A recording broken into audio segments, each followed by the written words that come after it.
The lord. అందరికీ వందనాలు తెలియజేస్తున్నాను. ఈరోజు దేవుడిచ్చినటువంటి వాగ్దానము యోహాను సువార్త 15వ అధ్యాయం 7వ వచనంలో రాయబడినట్టుగా, నా యందు మీరును మీ యందు నా మాటలను నిలిచియుండిన యెడల మీకు ఏది ఇష్టమో అడుగుడి, మీకు అది అనుగ్రహించబడును. దేవుడు చాలా గొప్ప మాట మనకి ఇస్తున్నాడు కదా. మీరు నాలో ఉంటే, నా మాటలు మీలో ఉండి వాటిని మీరు అనుసరిస్తూ ఉంటే, నేను మీకు ఏది కావాలో ఏది ఇష్టమో అడగండి, నేను మీకు అది అనుగ్రహిస్తాను అంటున్నాడు. ఎంత చక్కని మాట.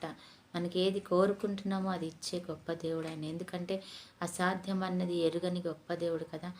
మరి ఈరోజు మనం కూడా ఆయనలో నిలిచి ఉందాం, ఆయనను వెంబడిద్దాం. ఆయననే వెంబడించి ఆయన మాటలు గైకొని, ప్రభువా నీ చిత్తానుసారంగా నేను జీవిస్తాను ప్రభువా, జీవించి నిన్ను మహిమపరుస్తాను ప్రభువా అని అనుకొని ఆయనను వెంబడించినప్పుడు దేవుడు తప్పక నీకు నాకు ఒక గొప్ప బహుమానం ఇస్తాడంట. ఏది అడిగితే అది కదా. ఏ రీతిగా అడిగితే ఆ రీతిగా ఇస్తాడు. నిజమే, యోసేపు ఎప్పుడు కూడా దేవుణ్ణి విడిచిపెట్టలేదు, దేవునిని మాత్రమే హత్తుకొని ఉన్నాడు. ఆయన అడిగాడు ఏదంటే, అయ్యా నాకు ఈ కల వచ్చింది, మరి దాన్ని నెరవేర్చు అన్నాడు. ఆయన దాన్ని నెరవేర్చి సింహాసనం మీద కూర్చుండబెట్టి ఆయన తన సహోదరులందరూ కూడా నమస్కారం చేసే రీతికి, ఎందుకంటే నాకు ఈ కల వచ్చింది, దాన్ని నువ్వు నన్ను నిజం చెయ్యి, నేను చెప్పింది అబద్ధం అన్నారు మా వాళ్ళు అని అన్నాడు. తప్పకుండా దేవుడు ఆయన ఇష్టాన్ని చేసి చూపించాడు, అద్భుతం చేశాడు. ఈరోజు నీతో కూడా దేవుడు అదే అంటున్నాడు, నీకు ఏది ఇష్టమో నువ్వు అడుగు, నేను సహాయం చేస్తాను అంటున్నాడు. కాబట్టి ప్రార్థన చేసుకుందాం. పరిశుద్ధుడు అయిన దేవా, ప్రేమ కలిగిన తండ్రి, ఈరోజు నిజంగా నేను మాట్లాడిన మాటను బట్టి వందనాలు.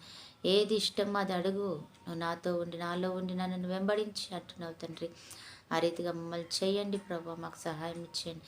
ఈరోజు ఎంతమంది బిడ్డలైతే బర్త్డే మ్యారేజ్ డే జరుపుకుంటున్నారో వారిని జ్ఞాపకం చేసుకొని, అలాగే ఎంతమంది బిడ్డలైతే నేను అనుసరించాలని ఆశపడి నేను అలాగే ఉంటాను ప్రభా అంటున్నారో వారిని దీవించి ఆశీర్వదించండి, కృప చూపించి అద్భుతం చేయండి తండ్రి. నీకు వందనాలు.